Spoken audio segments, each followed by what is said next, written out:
It's TNT forever. There it is. What's up, folks? Nick Battle, aka Nino's Corner. We got Chris with a K in today, waiting on Steven. Ty can't make today, and I think Jay is he's coming in just a little bit late today too. But hey, folks, man, episode 37 right now, Chris, somewhere around there. See, hey, man. Oh, Hey, what's up? What's up? it's a blessing, man. Hey, y'all go out there, man. Hey, look, y'all already know what y'all need to do. Y'all need to go and hit that like button, And subscribe. subscribe. Hey, it's official. Now, me, Nick, Steven, and that boy Jay, we can all say we SEC bound, bound for glory, all of that. It's going on. But before we get all to that, and I'm sorry to just Go take ahead, over, take the stuff. but I gotta say this right here. Y'all pray for my boy Ty. Okay? Pray for my boy Ty. And, He and, can't and, defend and on himself top of today. that, on top of that. Now Steven knows that we beef, and he knows the beef is fresh. But say a prayer for my boy Steven, because Steven about to have an aneurysm over these Dallas Cowboys. I can't do it anymore. My whole family is I'm at Cowboys peace fans. now, I brother. tried to be. I can't do it. I'm at peace now. But we gonna leave that alone. But pray for my boy Ty, because I mean, say something. Do your holy do your Mary, your Saint Marys, your Holy Marys, all that stuff. You know, put go the to the altar tonight. Go put to the the oil in altar his tonight. forehead. Steve, what's up, man? Man, and happy New Year and to everybody. I don't know how late in the year you're allowed to say that, but I know this is the first time I'm on here Uh, since the new year and everything. And so hey, like Chris with the K said, we are now officially SEC here all the way through, at least on the football front. We know Big 12 basketball is still very, very real, as the mhm. Texas Longhorns are playing UCF as we speak. But from a football perspective, it's the Wild Wild West right now. I mean, the vultures are out in full effect in Tuscaloosa, and the vultures being the other SEC teams and coaches. Not just other SEC. Hey, even I the mean, Big Ten everybody, coaches, everybody. Look, everybody. man. But it's extreme what's happened in this landscape and the timing. Obviously, we'll speak on that here now, but the timing with Nick Saban's retirement just a week into it, because you guys covered it last week when he made the announcement, and now here we are. Yeah. And my goodness. My goodness, man. Look here, man. Josh Pate said it best on his show yesterday. He said that Alabama fans, if you're under 30 years old, you're a trust fund fan, meaning that you've been the only thing that you've experienced your whole life has been success with this team. It's 17 years of Nick Saban being the king of college football, and now it's Bama's going to come back to be a regular football team, right? And I think we've kind of seen some chinks in the armor over the last 3 or 4 years lately. But they've still been able to compete. No. They've been able to compete, and they were in the college football playoffs this year and a couple years ago too. But for the Bama fans, like, look, I'm married to somebody from Bama. I got two sister-in-laws that went to Bama and two nieces that graduated from Bama too as well. Those were horrible seasons, man. Like, they look at that as like, our team sucks. I'm like, you went 10 and you went 11-1 and won an SEC championship. Your team doesn't suck. You're a good team. Almost a great team. It's just there's three other really good teams in college football too.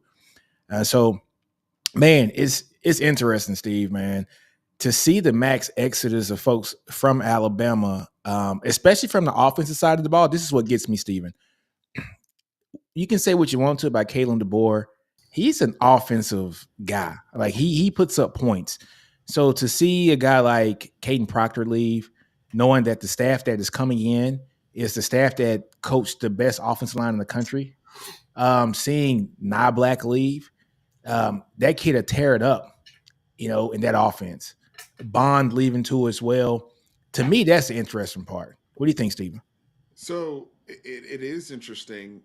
And I think that's one, it depends on where you are and the reason you came to Bama. I'm gonna start there with the offensive guys, because a lot of them didn't come there to play for Tommy Reese either. Let's keep it a buck, right? So a lot of it comes down to why they were at Bama and what are they being asked to do. For example, Will Rogers is coming in.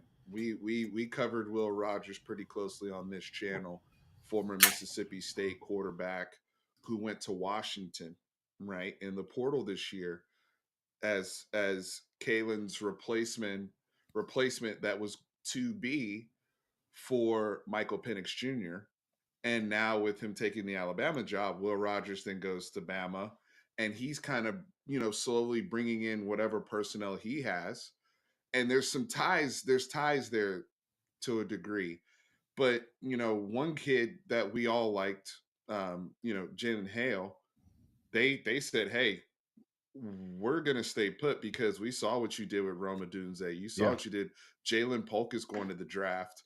Jalen McMillan will eventually be an NFL receiver. We've seen the development, and Ryan Grubb is also coming to Alabama with Kalen DeBoer. Like those guys are as good as it gets, X's and O's. But there's again ties, familiarity. Why did those offensive guys come to Bama? Those are questions I'm asking those questions because I think it's more than just the X's and O's. Because I agree with you, Nino. If you just look at a Dunze, Polk, and McMillan, I'm not leaving. Right? Like, sign me up for that. Teach me their ways. That's the offense. What receiver wouldn't want to play in that offense? Exactly. Right? Where they just put it up. So it's a great question. Hey, Steven, hey, real quick, turn your mic up, bro. You can't hear me? No, we can hear you, but turn your mic. It's a little light. It's a little light. It's a little bit light. This is a funny comment from Quentin, man. Quentin goes, how much I need to cash out to get Caleb Downs? Hey, that was a shocker too.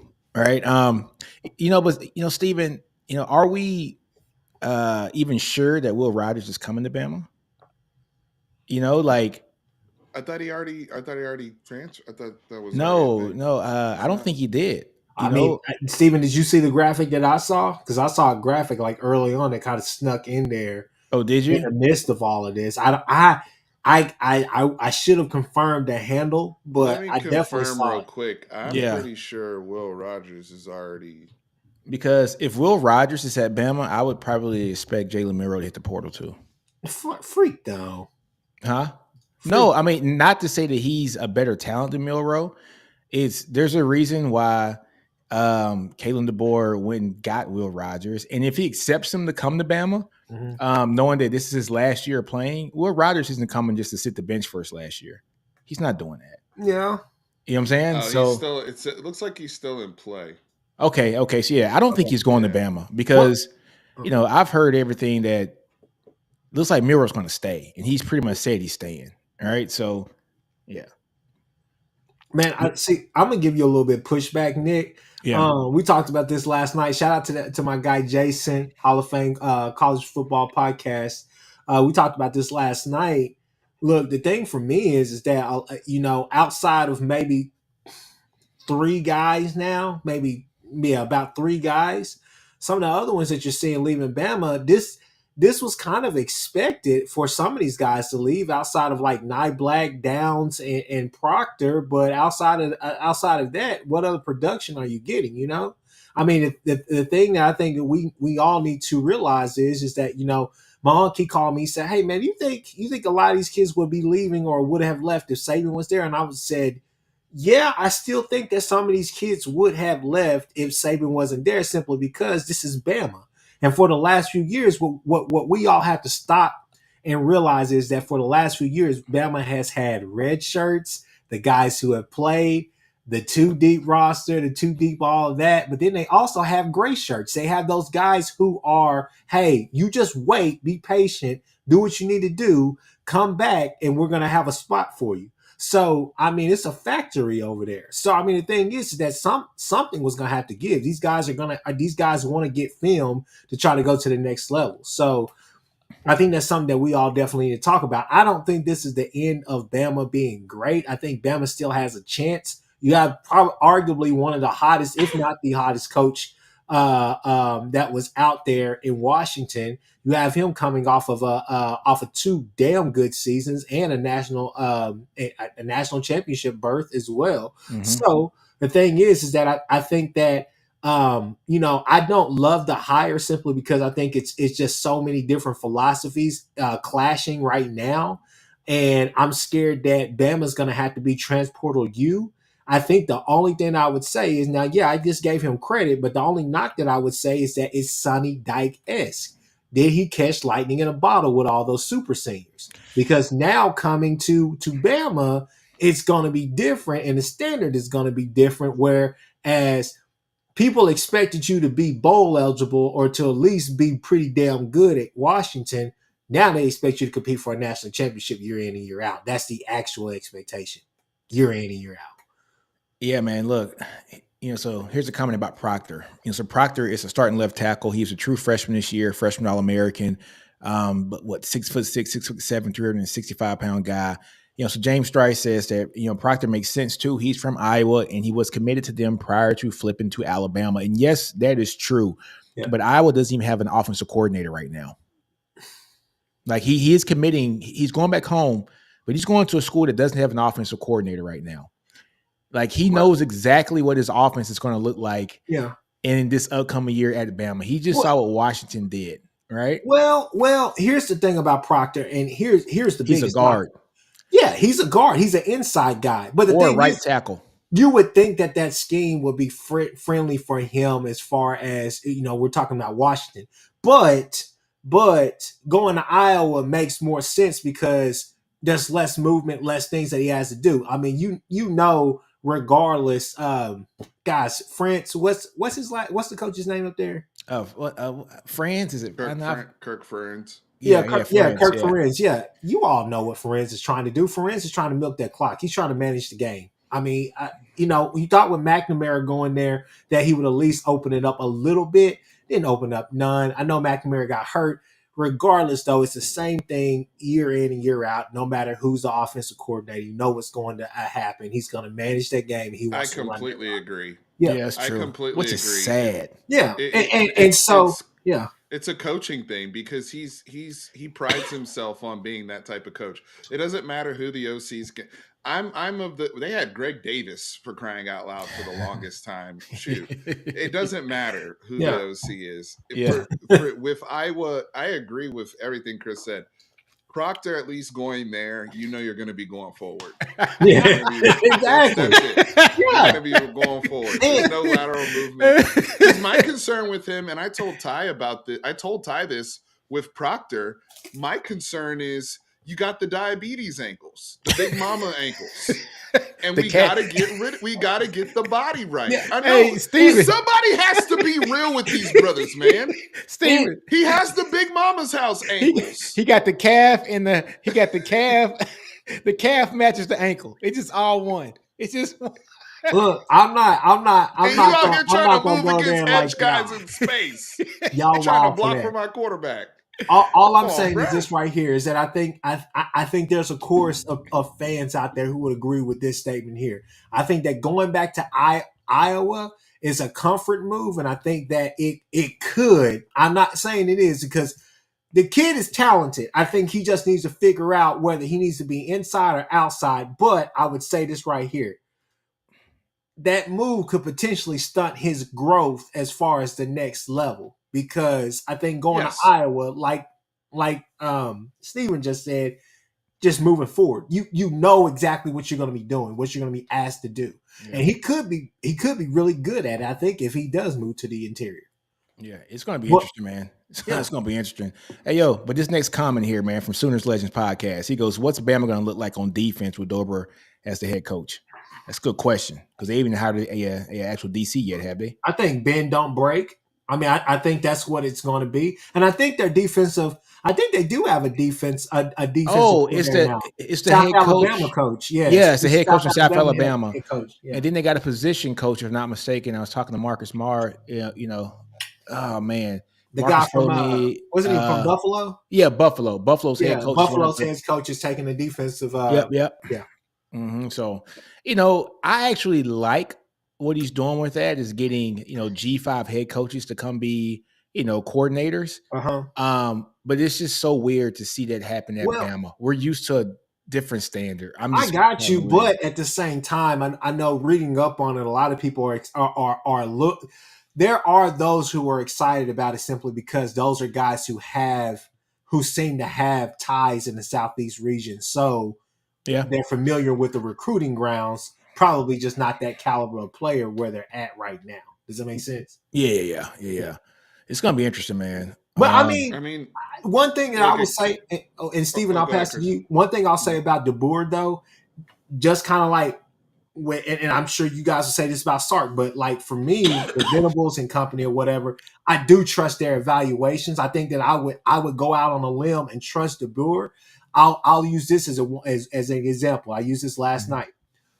About 3 years ago, there was a quarterback who had torn both ACLs who played at Indiana that transferred to the University of Washington. Nobody thought that he would set college football on fire like he did for these last 2 years. Michael Penix is who I'm talking about. If you don't know that. So I mean, that's the thing is that I trust his evaluations. Even some of these guys that were super seniors, we can call them super seniors. We can say they're old men out there. But the fact of the matter is, he's going and getting these guys from who knows where and bringing them in, and he's making it work. So I mean, the thing is that I do semi trust his evaluation. So I think he's going to be fine with that. I think he'll do a patchwork job for Bama, but what I'm worried about, and I think what a lot of people are worried about, is going forward. Yeah. Is the standard going to be the standard as far as bringing in these, pretty much historic classes year in and year out? Yeah. Steven, how about you, man? So I think this goes back to what you said off top, Nino, when you quoted Josh Pate about the trust fund Bama fans versus real Bama fans Mm-hmm. and real football people. I mean, Brinsky's in here from Sharpshooter Podcast, who's a true Bama guy, right? We know Ty's a true Bama guy. We know our football heads who've been through it. I'm talking about you were there for the Tyrone Prothro, Mike Shula No. days, Yeah. okay, when y'all used to play Southern Miss on ESPN2. Those Bama days, okay? That's what I'm talking about. That's when you're really in this. You were there for Sean Alexander and Yeah. The scandal. The Andrew book scandal. Zhao. Sean Alexander Right? and the book scandal. Isn't it crazy? Yeah. But I say all that to say this. I think it was Josh Goodwin or whatever his name is from On3 talked about the timing of all of this happening. He was talking about it on Twitter today. And Saban retiring after the playoffs and the timing mirrored with the portal and how exhausted the portal's already been and just the unfairness for all these teams, right? Because it also became a domino effect. It doesn't just impact Alabama now, it impacts Washington, which then impacts Arizona. So it's a complete domino effect across the board with how the mechanism of the portal. I think if you're a smart Bama fan, you have to use this year as a complete evaluation. There can't be expectation. This is the smart way to look at it, but they're not going to accept it. Okay, Exactly. I'm gonna. This is kind of what you should do versus reality is the way I'm putting this.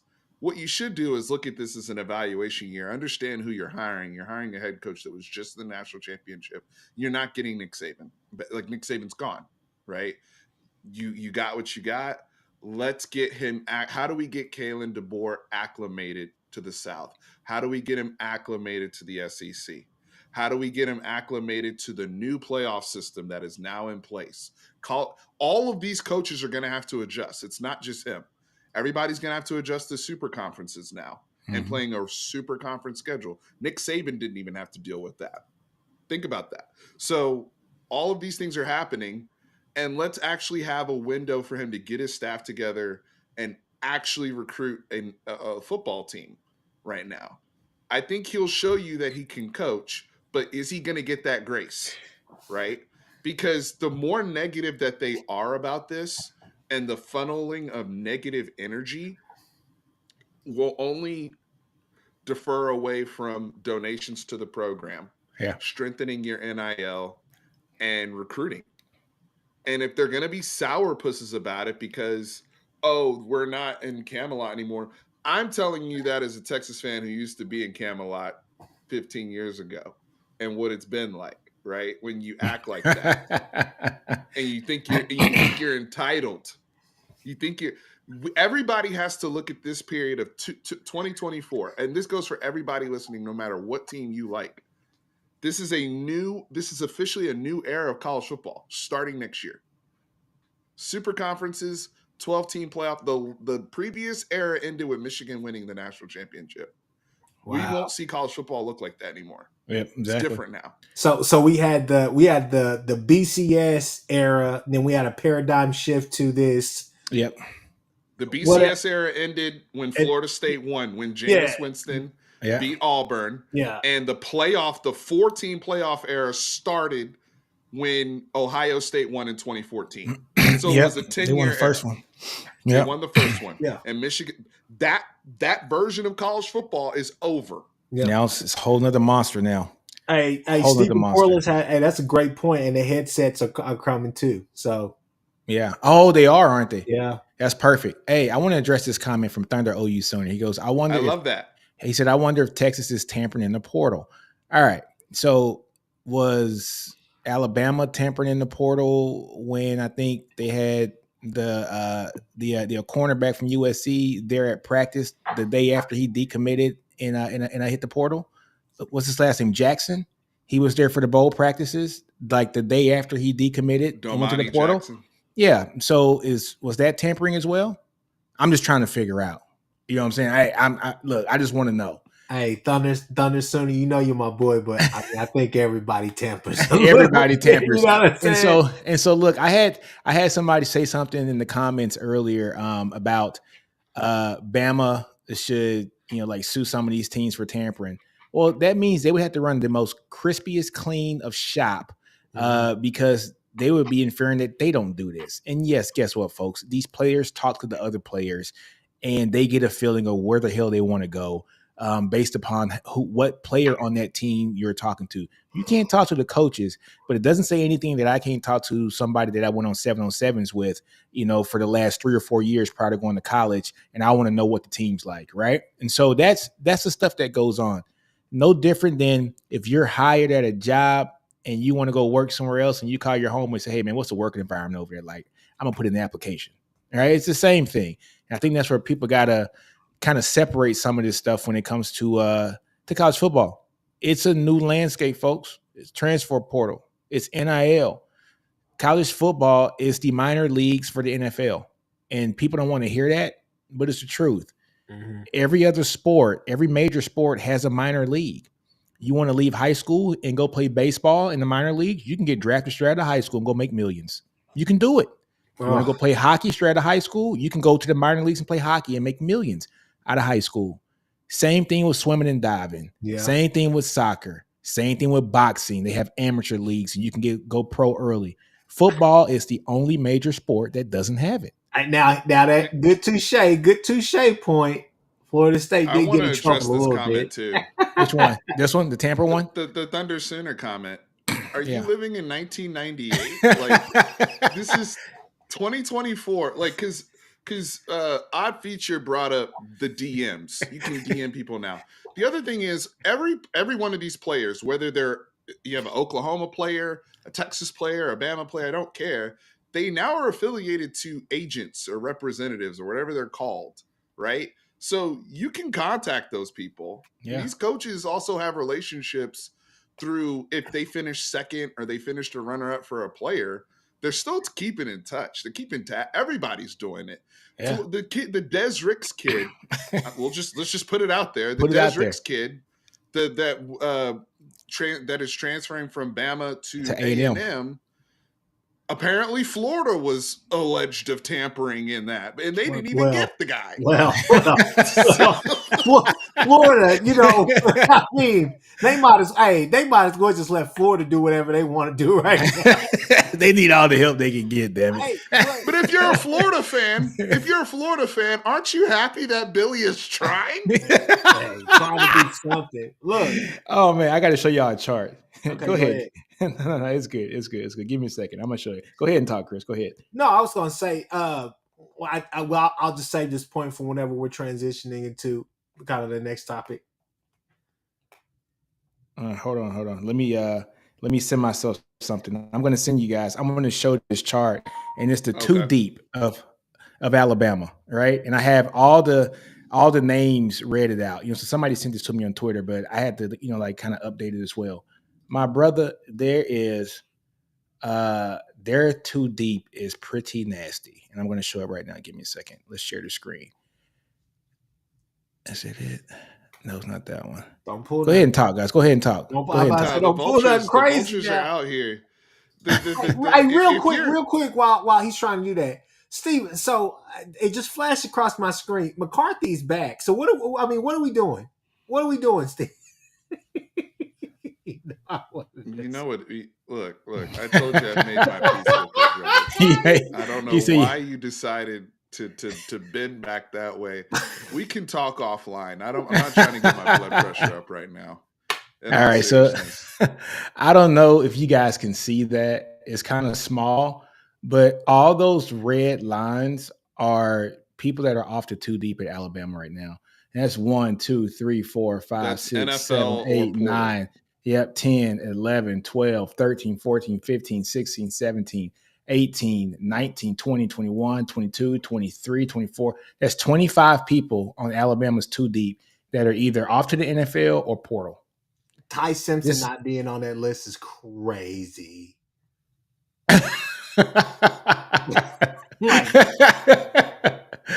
oh my, I mean that's crazy, man. That is crazy. Yeah, man. Yeah, all right. It is what it is, man. Alabama, uh, you know, I will say I feel for you, but you guys won 6 championships in 17 years, so you guys are fine. But it's normal college football now. Honestly, folks, the only thing that I really want to talk about is this transfer portal. Like it's the most pressing topic right now. Alabama, the transfer portal, Caleb Downs. That's what I really want to talk about. Caleb Downs Let's was, do I it. think, he was one of those players that I thought Alabama couldn't lose. Like Nick Saban, he said one of the hardest things that he had to do when he retired was tell Caleb Downs that he wasn't going that he wasn't going to coach him for the next 2 years.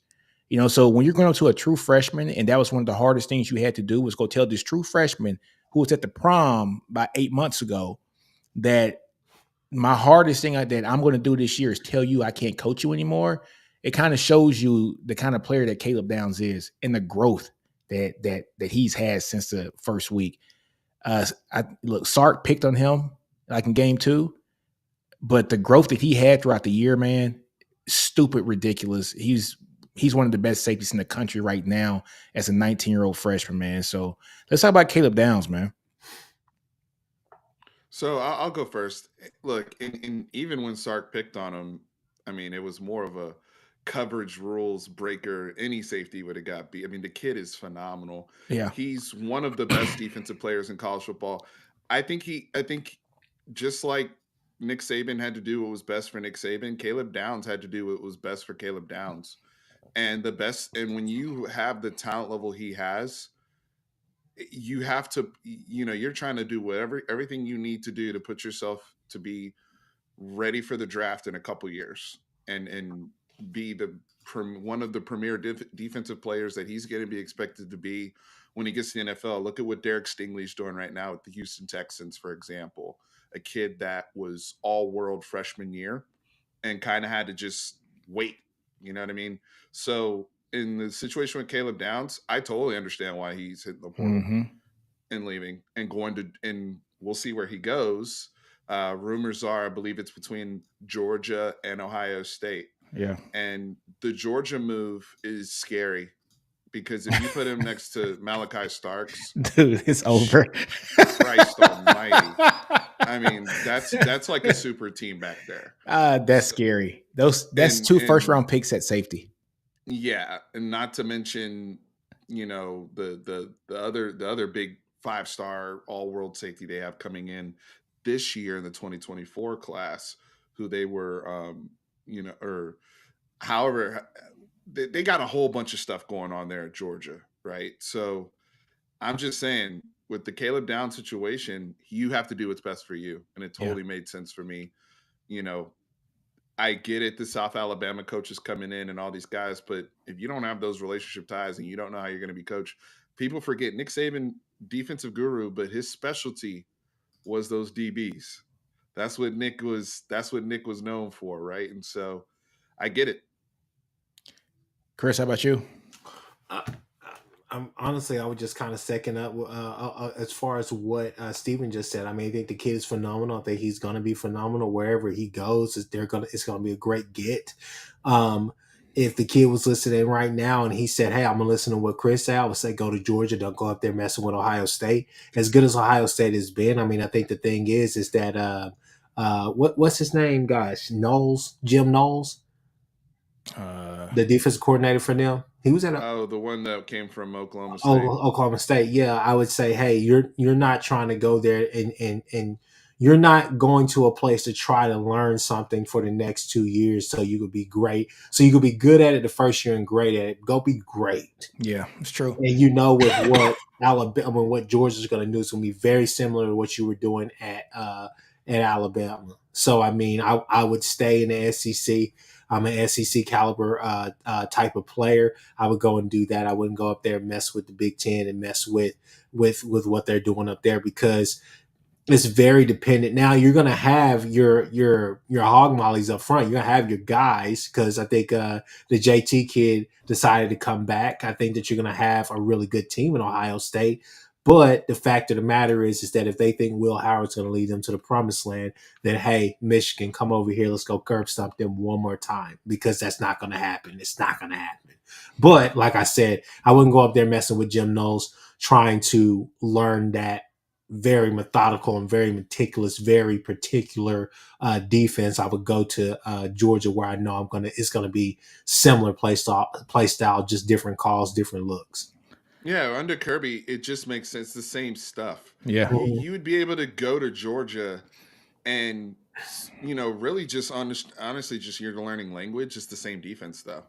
So comfort, it's like, dude, just slide me into my role that Dude, I was already doing. he's gonna be sick up there, dude. He's gonna be sick. I mean, it's like Saban 2.0 going to Kirby, right? I mean, it just is what it is. He's probably the closest assistant that Saban has had that really mimics him. You got to think he's been with Saban. He went to LSU with him, right, for a little bit. He went to the Dolphins with him, and then he came back to Alabama with him, right? So you're looking at a guy who has been with Saban, I think, 10 years. So he's somebody that was pretty much he was made up to be a Saban light, and he's run Georgia just like Alabama has. And man, it's crazy to see Caleb Downs go there. He's going to wreck shop. He is. He's going to wreck shop. That team's already ready made. One can argue that they were easily one of the top 4 teams in the country last year. But they didn't have a chance to play for it. But man, it's going to be sick. It's going to be sick. So next one that I want to talk about, man, is this next comment from Huntington Beach, where he says that he thinks Jabbar Muhammad is talking to his cousin Malik. And we all know Manny Muhammad is a cornerback at the University of Texas. And Jabbar is a standout all Pac-12 first team, Pac-12 cornerback from Washington.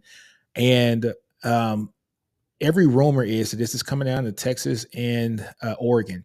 But my question right here, folks, is why not Alabama on this one? This seems like, to follow your old coach, right? I understand the family ties, Manny Muhammad, Billy Walton, right? I mean, I get it. It's close to home. He's from Dallas, Texas area. But you have a coach that you went to war with. He came and got you from the portal. What was it, 3 years ago or so?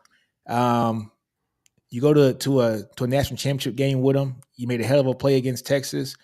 And now he's in the portal, and your coach is at Alabama, right? So why isn't Alabama being factored into this one much? I thought he was going to take a visit to Bama. He's taking a trip, but I think that's just off the love, because every report is every report is Oregon and Texas, 50-50. Okay.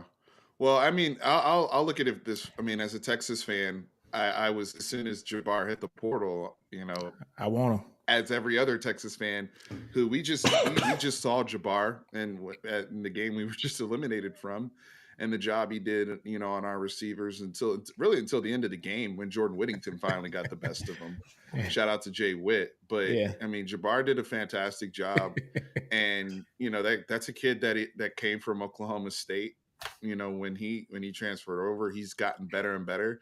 I think what I love about him is he brings attitude as well as with the production, and a guy that can play pure man coverage just like his cousin Manny. Yeah. And you think about, you have Muhammad Islands is what some people are already starting to call it. Please, baby Jesus. But baby Jabbar Jesus. brings that edge. He started talking to X weeks before the game started.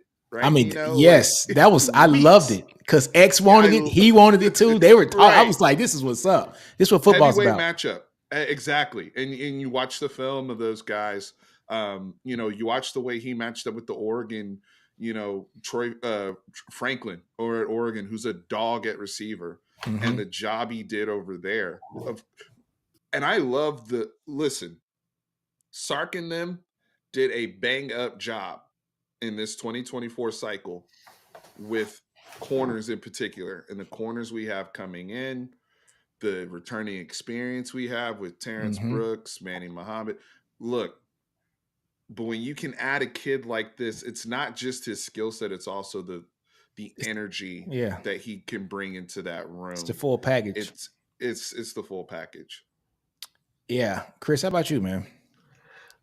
Y'all talking Texas stuff, right? No. I'm not talking about Texas. So the first question was him being a Washington guy and his head coach going to Alabama. Why not Alabama? Why not show them more? Jay love? Morris has a good comment about that there. Hold on. Right there. Comment. Okay. Yeah, that's a good point. But I also think, you just got to think about it. It's the way that he and Jed Fish left is very Lincoln Riley-esque, right? Because you've heard some of those reports about the players. Some of these were players that even came out on Instagram Live where they're saying it's like they came in, just said, hey, look, what's up? I'm about to leave. Bye. And that was it. He was like, everybody's like, what? Yeah, crazy. So, that's the whole thing, is that I think some of these players are kind of like, hey, there's a lot of money out here right now. And I think that, do you go down to Bama and get in that whirlpool as far as, what's going on? Do you go here to where, I think that, for example, I've seen some Washington guys are going to Oregon. I've seen some Washington guys there. I think these guys are looking for what's the best route for me to get to the NFL now, because a lot of them have some really good film from this year. But I think some of the more premier players now are saying, okay, I need to think about myself. What's going to be best for me? It's contract season, Chris. It is. It's contract, which is funny. Well, hey, that's what I was going to say, because when you think about it with DG, right, with Dylan Gabriel, I think that, in my mind, this is just my theory, right? Hear me out on this. I feel like Oregon is a better spot for him. Now, don't get me wrong, they don't necessarily run a pro style offense, but they have more pro style concepts than what Levy had for him, right? Correct. Because I feel like probably what was said, and I don't know what was said, I'm just putting words out there. It's high speculation. But I feel like the NFL scouts probably told him, hey, we saw what you could do with the gimmick and with the toys. Now we kind of need to see you do that with a little bit more meat on the bones. We need to see what you could actually do versus what we could see you do with these, kind of a gimmick offense. You get what I'm saying with that beer and shoot. Yeah. So, I think it's similar to that, where these players now are trying to make business decisions. Like you said, it's contract season. So it is. They got to figure out what's the best situation for me to, get to the league now. Which is crazy because he had a draftable grade this year for, I heard he's like a day 2 pick. Maybe he's trying to come back to get that first day pick or, low second round pick. But look, he was going to get drafted this year too. Who? But folks, we got a super chat right here. I'm talking about Jabbar McDonald. Not McDonald. Jabbar Muhammad. Okay. Yeah. Okay. I was trying to, because he was talking about Dylan Gabriel. Before, Oh no, not okay. Come on, we all know DG. Yeah, come on, we know that. I mean, that's no disrespect. I mean, that's just. I mean, we're all being real right now as far Yeah. as just like the drafts and stuff. No, I mean, that's just my thoughts about it. But yeah, keep going. But anything when it does come to DG, he's gonna get that QB rehab treatment over there at Oregon. We saw what Bo Nix was able to do, right? So Bo Nix was I don't want to say it, but he was hot trash at Auburn, right? He goes to Oregon. Oregon, makes him really pretty and beauty, him up. He's gonna be a first round pick this year. I think DG can sneak in and get drafted next year, after 1 year with Oregon. So that's a good move for him, man. But group chat, money.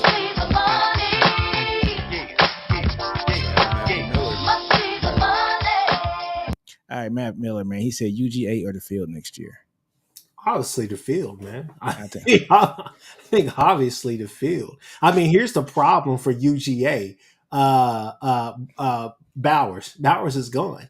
They don't have another guy on that roster that's like that. They got the Evans kid. Oscar Delp. Oscar Delp. No, that kid is not okay. Do you think that kid is going to be running jet sweeps and doing all the rest? Yes, hell no, dude. He showed some things Chris, when he played. He showed it when Brock Bowers was gone. Oscar Delp ain't no slouch, man. I'm not. All I know is this right here. Bowers. Guy was the number one tight end prospect. 5 stars. Bowers is gone. Bowers is gone. I'm not saying that the kid is not good, but I'm just saying Bowers is pretty damn good. He's good. And Ladd's gone too. And Ladd McConkey's gone too. And that's what I was going to say. I know what this offense, I know what Kirby Smart does whenever he doesn't have guys like that, because I've seen it to where he's had nothing but speed on the field. And the only time they beat teams is whenever they beat teams handily, is whenever they're facing, lower competition. Let's just be real. When he goes to teams like this right here, this is what's going to separate. I mean, it's going to be interesting next year looking at what Beck is going to be able to do. Is Beck going to be able to be, what was the quarterback the year prior? What was his Stetson name? Bennett? Yes. Is he going to be Stetson Bennett, or is he going to be the kid Jake Fromm? So, I mean, I think that's a question that needs to be asked, because that's what Kirby's going to turn him into next year, as a true game manager. Not, hey, go run this offense, go do this or whatever. He's going to be a true game manager next year. And that's what's scary, because they're going to play a lot of close games, in my opinion, next year. I think defense is going to still be nasty, but I just feel like offense is not going to be there. Matthew Miller, Ladd McConkey entered the NFL draft on New Year's Day. Yeah. Just FYI. Yep, exactly. Hey, Chris, I will say something about what you just said too. Is they will have a lot more closer games. Georgia doesn't have the benefit, if these schedules are right. They don't have the benefit of the SEC East competition for the entire year. They got to play some real teams this year. They have a much more difficult schedule, right? So it might not be an easy cakewalk 12-0 like they did pretty much the entire season. Like for the last 2 seasons. They're gonna have to go to Oklahoma and play, right?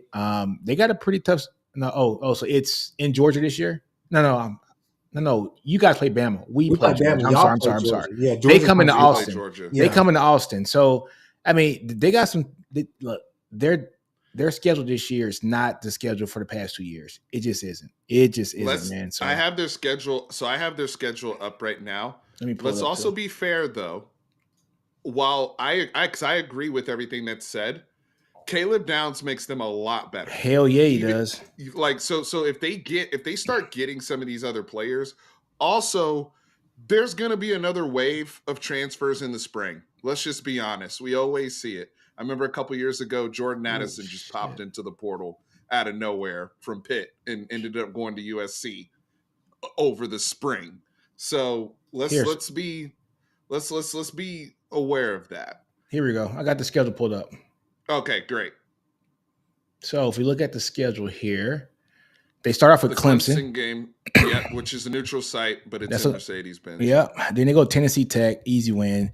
Kentucky should be easy. Then Bama. Right now, Bama's not the same Bama. Before Bama. Yeah. Auburn's going to be a difficult team next year, folks. Look, Hugh Freeze going into what is this, his second season? Look, man, I like Hugh. Look, Freeze going to have that team rocking, man. I don't know about next year's going to be the year, but they're going to be a good team. And then after that, they got State after that, and that's in Georgia. Then they got Texas at Texas. And then they got Florida. Then Ole Miss. Ole Miss is going to be a hell of a game. Tennessee is going to be a good game. Then they got UMass and then Georgia Tech. So now that I think about it, man. November's a little light after Ole Miss. Let me be honest with you. What do you think about this Clemson game? That's going to be the game that I'm going to say this. That's going to be the game if Dabo's really cooked. If he's really, really cooked, or if there's some juice left in Dabo's cooked in the church of Dabo. It don't matter. Dabo's cooked, man. I'm sorry. I'm not. I think they honestly, man, with everything that happened with Alabama, right? I think they plowed through these first 4 games. I just do. Yeah. I'm serious. I don't know. I don't. What? You don't know what? I don't know. Clemson intrigues me. I think they beat Clemson in Georgia. That's a home game for them, basically. Man, that's gonna be I can't wait for that. That's gonna be really good. You think Clemson can compete with Georgia right now? Dabo has to do something, dude. The only thing I can say about that is Dabo's going to have a full offseason to prepare for this game. So he's going to come juiced up for this game. I get it. But so is Georgia, right? He'll have most of his offense back.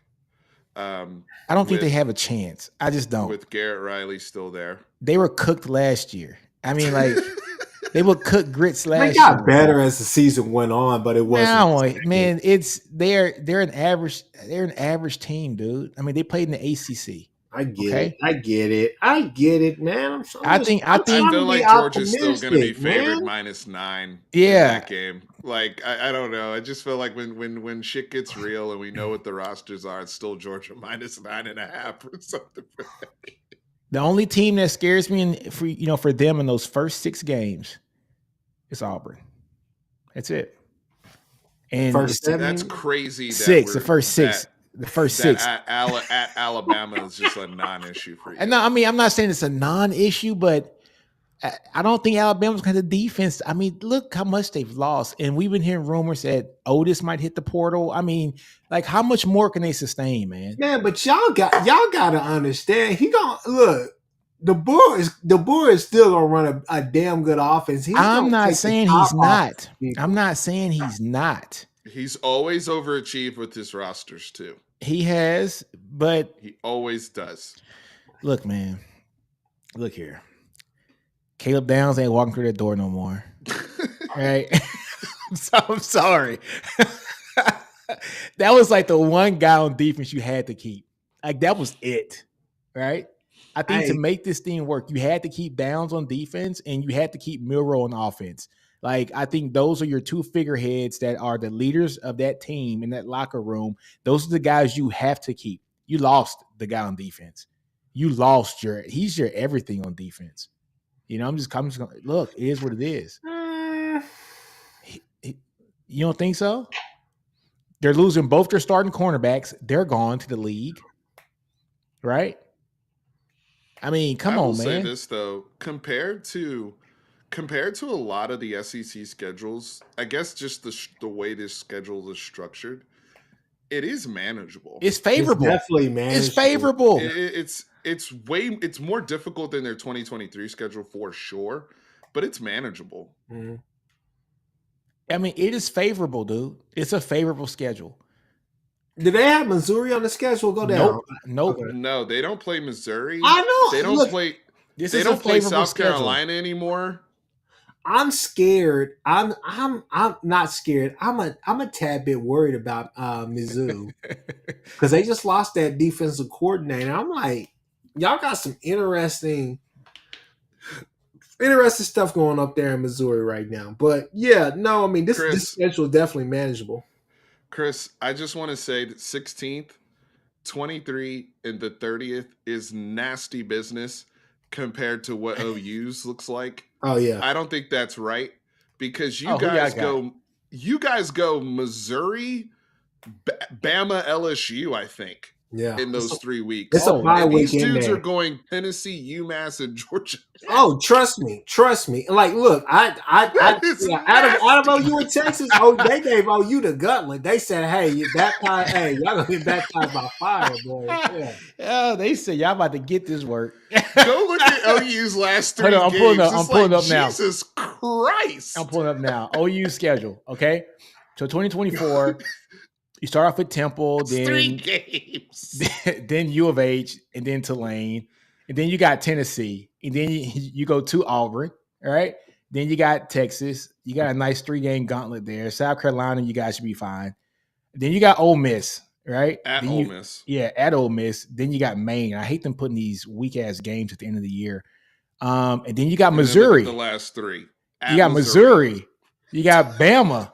You got LSU, and don't even think about the SEC championship shit. Hey, they put it on my schedule. I didn't see it on Georgia. So, you know what I'm saying? Go ahead. That's nasty compared to Georgia's last 3 games. That's nasty. Yeah, it's real nasty work. It is. You have to. This is one of those schedules where you have to look at it and say, okay, hey, this is our 3-game schedule for this point right here, because it's definitely, there's some gutlets in there. But the thing is that you really got to get into the season to see how things are going to happen, how things are going to shape out, because I'm eager to see if Ole Miss is the same. Because if Ole Miss is playing like they did last year, that doesn't necessarily bother me, because I know that, hey, if we do what we need to do, we can win that game. Because I think with everything that he's done in the portal this year and what he's been doing, and I like Lane Kiffin a lot, they should be inside the top 10. They should stay inside the top 10. But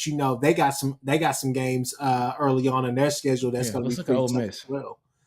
Well, with the money they spent in the portal, let's be real, and the defensive upgrades, they're and the quarterback coming back, the offense coming back, expectations are sky high for Ole Miss this year, in my opinion. Look here, man. They're going to start off 5-0. Furman, Middle Tennessee, Wake Forest, Georgia Southern, Kentucky, South Carolina. How many? That's 1, 2, 3, 4. I'm sorry, they're going to start off 6-0. That's 6 before they go to LSU. They had a bunch of warm-up games, and then they go to LSU. Now you say that. I know. I'm just joking. You say that because you know Kiffin. You know how Kiffin is. I know Chris's boy. Hey, Chris's boy is going to be starting at quarterback for South Carolina. I don't know if y'all saw that. Oh yeah, Ashford. Robbie Ashford. Hey, Beamer ball, baby. Beamer ball, baby. That's all I gotta say. Beamer ball. He knows what he's doing out there. Hey, honestly though, every time I look at LSU's defense has to get better. Yeah. I mean, there's only one way that they can go now, and it's got to be up because they were pretty down pretty much the entire year last year. They spent $2 million on Mr. Baker to come and call that defense from Missouri. There's no it needs to be. They're spending bread. On that defensive coordinator. I get it. There's no more excuses. Look here. Defense. But I think people are forgetting too. Man, they're losing their Heisman Trophy winning quarterback too, right? And I know people want to talk about Nussmeier. I get it. Man, he ain't Daniels. He threw for 400. He threw for like 400 in the bowl game against Wisconsin. He was looking good. Man, we talking about Wisconsin. I'm just saying, Nuss was looking good. That's like Soldier was saying, Drake. We talking Wisconsin. Nah, I'm on Nuss Bus 24, baby. Pause. Put a big pause, man. Good pause. No, look, look, this is SEC. What you expect, man? Look, I think my boy is gonna be just okay. And if you want to catch that, y'all know where y'all can find all of that good content at. This is the SEC channel, so we'll stay here. LSU is an interesting team because Nussmeier. Because I think a lot of people have been excited about him for the longest, so we'll get to see him next year. They're going to have weapons. They're going to have guys outside, but who's going to be the guy that steps up and is that guy? Neighbors is gone. They just Thompson's got gone CJ too. Daniels. They got CJ Daniels from Liberty. coming in, man, a lot of and these, they still have like 5-star receivers. Yeah, everywhere. Wait, I mean that's just LSU. Mississippi State and Arkansas are the teams that I'll look out for as well, because I think Levy at Mississippi State has a chance to steal some games this year from some people Who's the that he DC over probably there? shouldn't. They Who's should the trick some DC? people out, huh? You know, so who's their DC this year? You know, I don't know yet. And I think they hired somebody, but I'm not sure. I forgot the name. If they who's their had. starting quarterback? You know, Chris, because I always thought DG was going to go there, but I think we all did. Man, I don't know. Hell, way it's looking right now, because I don't know who's all on campus, but that Van Buren kid. I want to answer Nino's question. What's that? They have a familiar face at defensive coordinator, Coleman Hutzler. Oh, Hutzler. He is getting he's linebacker coach. Yeah, it looks like he's going to be the DC. Yeah, you know, Texas guy. Hutzler. Yeah, he used to be our linebacker coach. Yep, he was. Wow, okay. And then he went to Bama. Hey, staying on that same tip, y'all boy just got hired at South Alabama, Major Applewhite, man. Shout out. Shout out to Major. Yeah, shout out to Major Applewhite, now the South Alabama head coach. Yeah, go and make that money. I ain't hating. Let's see. Just for shits and giggles, man, I want to look at Alabama's schedule. I can already tell you one loss. I can tell you one. Again, I just can't emphasize enough how nasty the Georgia getting to play Georgia Tech after playing at FCS school to finish the season. That's so. OU's playing at LSU after Thanksgiving. Just nasty work. How do we get one of them contracts? How do we get one of them schedules? Right? It's like, hey man, can we get Texas Tech at the end of the season every year, please? They're gonna have like 2 weeks of tune-up. No disrespect to Georgia Tech, by the way, but they're gonna have like 2 weeks of if they're in the SEC championship game, they're gonna have like 2 weeks of tune-up before whoever they play. That's like Texas playing Rice. That's like Texas playing Rice. Ooh, Missouri comes to town. Oh yeah. So this is Bama's schedule, folks. So they start off at Western Kentucky. Okay, it's an easy win. USF, that should be a win. Wisconsin. Go at Wisconsin. I can't believe I'm saying this. I can't really believe I'm debating if Alabama's going to beat Wisconsin. Seriously. You know what? They would storm the damn field. Dude, you know what's sad? Well, it's not sad, but it's just we have been so conditioned to see Alabama at a certain level. In a game like Wisconsin, we're like, yeah, okay, Wisconsin. All right, the first 4 games, Georgia. Then after that, the next game's going to be Tennessee. And then after that, next one, maybe LSU if they're good. And then, you know, that little OU team, they'll be just shot of them. And then Auburn's going to be something, right? You know, so that's what we would think, right? You don't hate on them Boomer boys, man. You know what's sad, too, is no one's going to care how good Wisconsin is. Yeah. And what I mean by that is, like, if this is, like, because, like, Luke Fickell's doing a great job. And they're starting to get, like, even if you watch their bowl game against LSU, that was actually one of the better bowl games, like, competitively that was played. Wisconsin did have a lot of talent on the field in that game. And, you know, your boy Mordecai was out there slinging it around, Chris. But no, if, like, let's say Wisconsin's, like, back to, like, Paul Christ level good. Yeah. Like 5 years ago. Yeah. 9 wins a season good. Kalen's still gonna get shit if he loses that game, even if they're like, you see what I'm saying? Like, Wisconsin can, like, legit be like a top 15 team, and, like, he's still gonna get shit if he loses. That's so sad. That's sad, dude. No one's gonna care how good Wisconsin is. Oh man. Yeah, I see this one. My boy said, so all the board has done is more or less contrary to proper belief. He does not have less this year compared to past years. No, okay, dog, man, I get what you're saying. But we're talking about Washington's competition level and the talent that he had against the other Pac-12 teams was comparable. He's had comparable talent in the Pac-12. Washington's roster is just as stacked as Oregon's roster was last year, just as stacked as USC's and Colorado's and Oregon State's. We're talking about these guys are going to go into the SEC, okay? And we can talk about the more with less all we want, But when Caleb Downs is staring down your throat, or Anthony Hill or Stutzman, or I mean, it's a different level of talent. It just is what it is. It's a different Okay, level. so to be fair to that point, can we do this exercise real quick? What's that? Let's compare Bama's roster, because Right somebody now. else's point here to every opponent, because somebody else's point here is, if we go off DeBoer always does less with more, then theoretically, even now, Bama's roster, they're saying, still has more athletes than Wisconsin's roster. Yeah, Right. So it should. I would like to actually do that exercise. Right. Okay. Like the first two games, Western Kentucky and USF, he clearly has more talent. Yeah, Than the he should win that. right? Easy. At Wisconsin, I'm saying that's a coin flip, because it's only your third game as the head coach, with a lot of probably portal guys and young guys, so you don't know what you got yet. It's true. Georgia has more talent than Alabama. Not even a question. And continuity. There's nothing new in this system. You're at a disadvantage. This is plug and play. Vanderbilt, yeah, you should beat Vanderbilt. I don't care how bad things are. Yep. South Carolina, you should beat them. South Carolina, you should beat. Tennessee, this is the interesting one. That's where it gets interesting. Because look here, Steven. We talked about this. I said about a month ago. Nico might be a Heisman candidate. He could be. Tennessee had a down year with their coach last year. 8-4 is probably a down year for them, and that was with a quarterback that did not fit that system. That was an 8-4 season.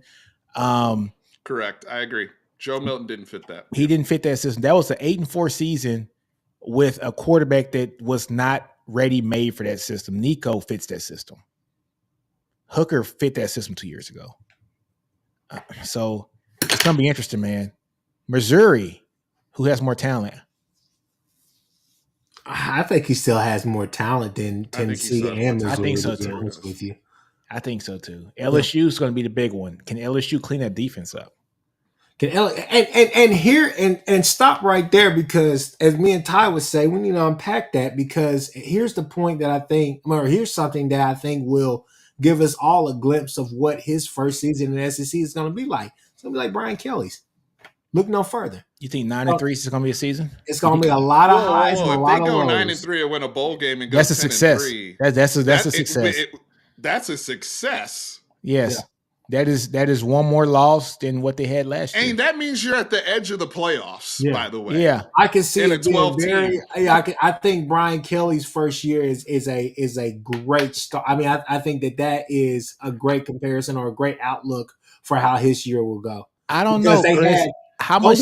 Well, Brian Kelly was at Notre They should Dame. be praying for that kind of season. No, but how much talent did LSU lose with Brian Kelly being announced that he was the coach? Good point. How much talent, man? This is mass Brian exodus, kept man. a lot of those boys there. This is and brought in, and remember he brought in Jaden from Arizona State. Yeah, he was bringing in talent too. Yeah, so I mean, this is this is different, man. I mean, you see what I did there. Yeah. You hired a couple of coaches too. Brian Kelly was able to retain Harold Perkins, so he didn't like decommit. Yeah. You know what I'm saying? Let's also consider, why did Brian Kelly come to LSU? Because they fired their coach. Yeah. Correct? And they went after another top 5 program, in terms of popularity and revenue. They went and poached Notre Dame's coach, right? Yeah. So that's a win. That's a win for them. Right. Yeah. Like they were like, we're upgrading our coach. Kalen DeBoer is following the GOAT. Which, look here, Steven, look, man, I want to bring this comment That's up here too. This, so talking to, it was me, you, and Homer and Nash in the chat, right? We were talking about the coach and the administration giving Saban 100% access. That is a party foul. Like, that is a foul. Let's talk about that. Let's talk about that with the group. So explain what you mean by that. So, hold on. Let me share the screen. I say that, all right, so once Saban left and he retired, and they get the brand new coach, the 80 for the school and also the brand new coach said that Nick Saban has 100% access to this team whenever he wants it, however he wants. He still has access. In my opinion, I don't know if that's the best thing for a brand new coach following the greatest coach of all time, because at the end of the day, you might be sending mixed signals when a kid has a problem and he knows that the coach who recruited him here and coached him last year is right down the hallway in an office doing whatever he's doing, where he's working out or making a phone call or consulting somebody. He could easily run down and go talk to his coach when his coach is the new guy, right? And so I think some things can get conflicted in there to where these kids can have some mixed signals, and they might not know who to go to. People forget these are 18 and 19-year-old kids, man, fresh out of high school, a lot of these guys, so there's got to be some clear direction. I think Sark said it best when he took over Texas, right? He said, I can make it easy and implement some of the things from the previous coaching staff, but then it would just be that much harder for me to implement my own stuff because they're doing something that they've been used to doing for so long, whether it's right or it's wrong.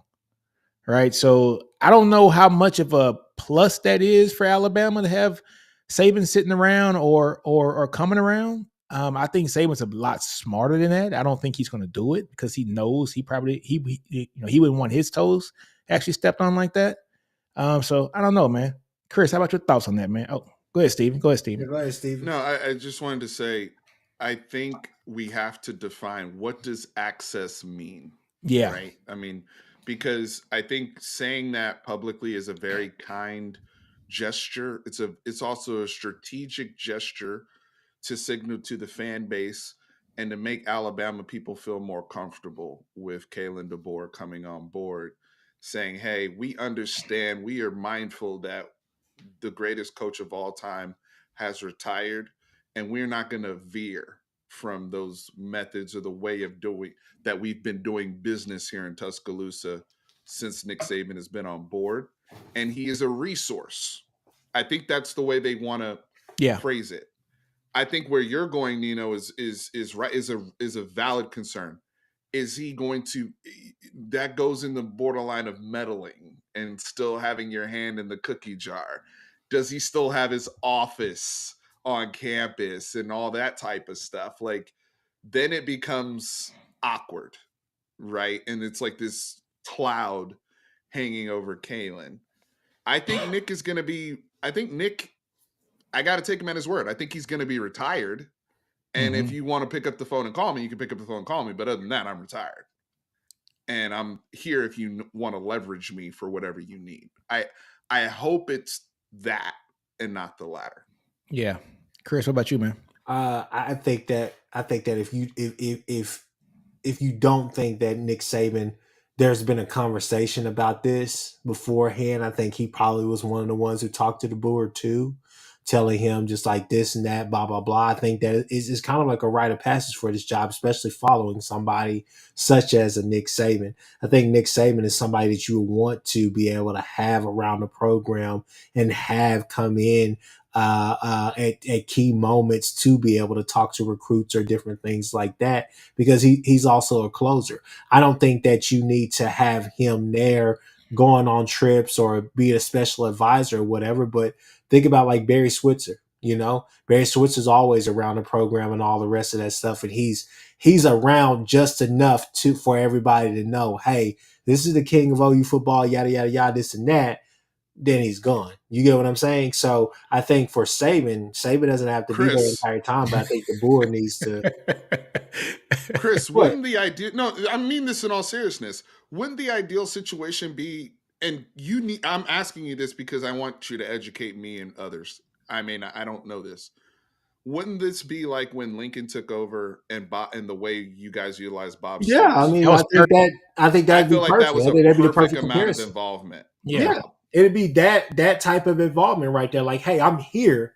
I'm here for when you have these, how Lincoln would always have those big, those big, anyways, you know how. So anyway, that is funny. But you know how Lincoln would have It's stupid.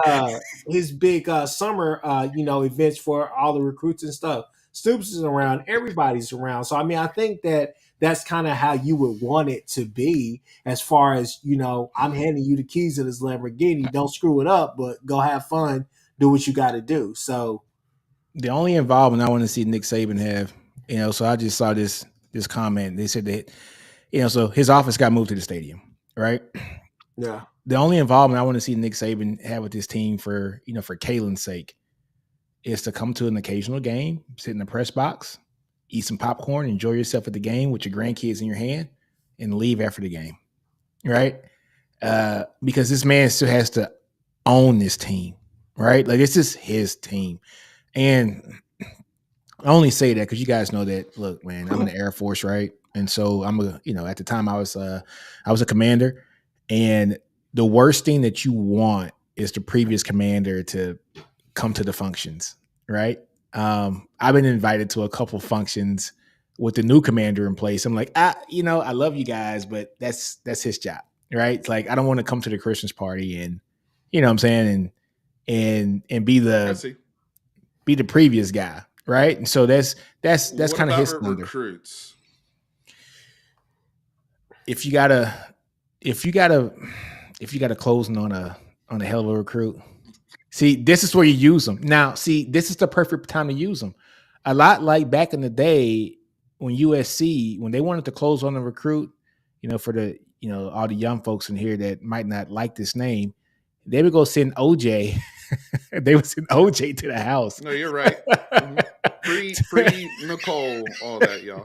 They would send OJ to the house because OJ was the biggest brand name in sports and entertainment. He was in movies, a Heisman Trophy winner, Mr. Everything, one of the top players, every player in the game. And when they wanted to close on a recruit, they would send OJ to the house, and those guys would pretty much, like, they would commit on the spot, right? So that's an option. Kalen DeBoer does this thing. He's recruiting a guy, and there's just this one, hey, coach, we got him, but hey, man, go tell him how good we really do have it, because he's leaning towards Georgia. I got him.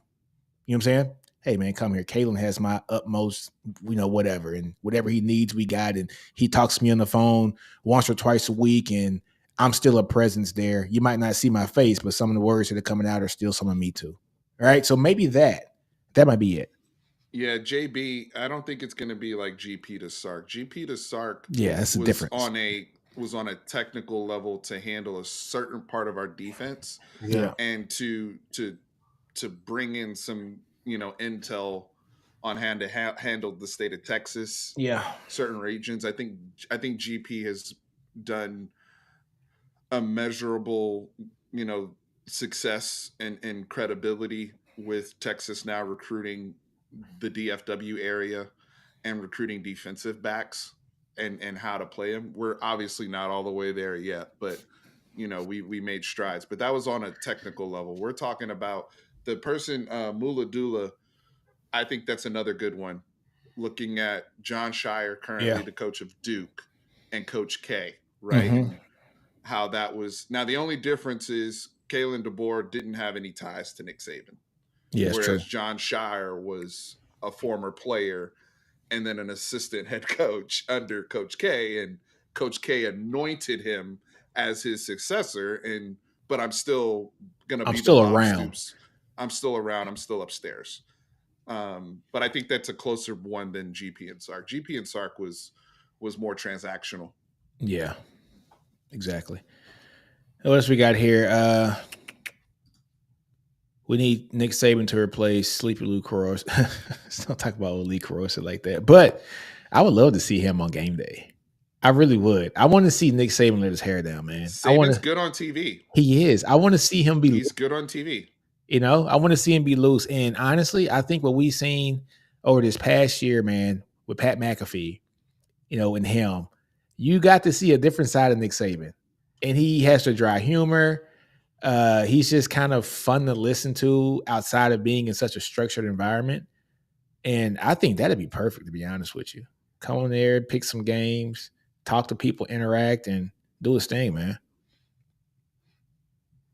I would love to see that personally. I think shout out to Lee Corso. He had a much better season, by the way, than He I did. thought he was, because 2022 was brutal.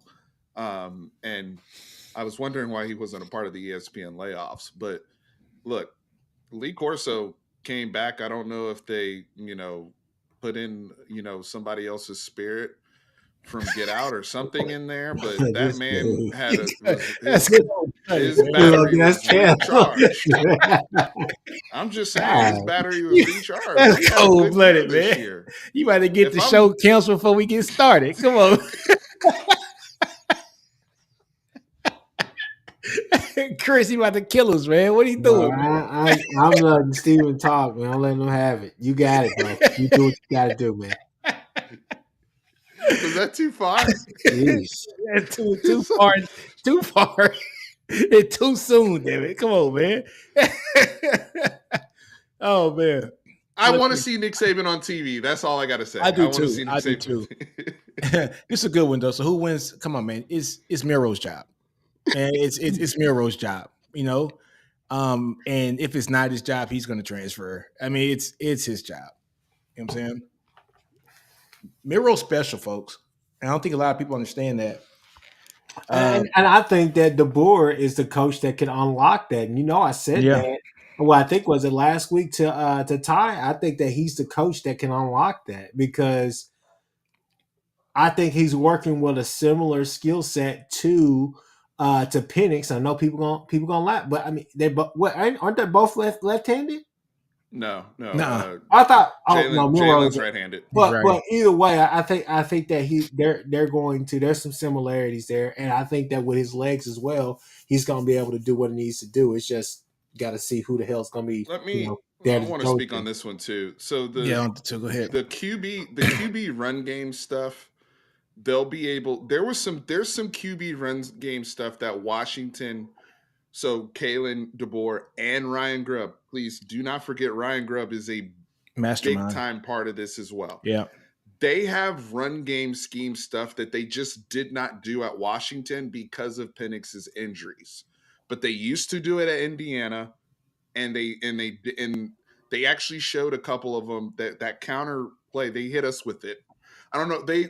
They hadn't run it all year, and then they ran it against Texas in the freaking Sugar Bowl. But they had a multiple that pairs. type of play right there, that's what you can consistently do with Jalen Milroe. Yeah. Stuff like that. And then still have because his one strength throwing the ball is his deep ball and his ability to really, really push the ball downfield, which is what they want to do. With Julian saying though, I think this is positive pressure because Julian saying is no joke. He's got that Drew Brees natural accuracy. That kid is a leader. He reminds me a lot of Bryce Young. Mm-hmm. Julian does. He reminds me a lot of the way he carries himself. He's advanced for a freshman. But I think it's going to hopefully be, for their sake, for Jalen Milroe's sake, like Arch and Quinn Ewers, right? Where Arch comes in, but Quinn Ewers, that push, that good push in the quarterback room to take the next step. I'm with Chris. I don't know what Ty Simpson is doing. Somebody's got to talk to these guys. Go find a home. But hold on though, isn't Ty Simpson? He's Bear's grandson, right? Isn't he? I thought for some reason, maybe I'm tripping, but I thought for some reason. No, I think that's somebody else. Is it? Okay. Yeah. They also have the other kid there that they really like. That was what's his name? Langer. Lonergan. Dylan Lonergan. Yes, who has a lot of natural, like he's probably the one that looks the most like a pro style quarterback. Is the Lonergan kid, but we haven't seen him. He has no experience. Gotcha. That's the only problem with that. But behind the scenes, they said he was tearing it up. So who knows? Yeah, gotcha. All right, folks, man. Look, man, it's what time is it? It's 8:22. You guys been with us for a while. You guys are starting to dwindle down. We had over 100 folks. You guys are down about 70 now. So I think we'll end up closing shop tonight. Episode 37, man. Next week, episode 38. We'll see what the hell we're going to talk about. Man, thank God for the portal and thank God for NIL because this is giving us a lot of stuff to talk about in the offseason. In previous years, hey, after the season's over, it's dead. We still talking, and also, Saban retiring too had something to do with that too. But folks, tune in next week. It's gonna be a lot of fun again. Episode 38. Yeah, Chris, go ahead, man. Hey, real quick, man. This is big for all three of us, man. We got on here and we didn't even take any jabs tonight at each other, man. It was just good times, man. Good times. I got a feeling this man's gonna say I something. ain't got nothing to say. I was just saying, man, good for us, man. We made it a whole hour and 19 minutes without exchanging words, man. Nobody got sidetracked. Yeah. Look, tonight is not about us, man. We could carry our beef over some other day. Ty, brother, my brother in Christ, as Stephen would say, I love you, man. I'm here for you. I offered Ty today. I said, hey, let me buy you and wife dinner tonight because there's so much stuff going on at Bama. It's the least I could do. So, hey, man, horns up for peace. And he's hanging in there, y'all. I don't know, man. I don't know what they say down there in Bama, but it's just I don't know. Putting up a brave face. He really, at least publicly, he's got that, the Joker smile. Where I know it's all good, man. It's all good. But hey, Chris, man, I got something for you. All right, man. We can go ahead and end this thing, man. I appreciate you. Put Boomer, hey, if you like this video, put Boomer in the chat, man. Go ahead and put Boomer in the chat. Y'all already know. Uncle Orca said where to find us. We out. Oh, yeah. Find us, man. Nino's Corner Sports.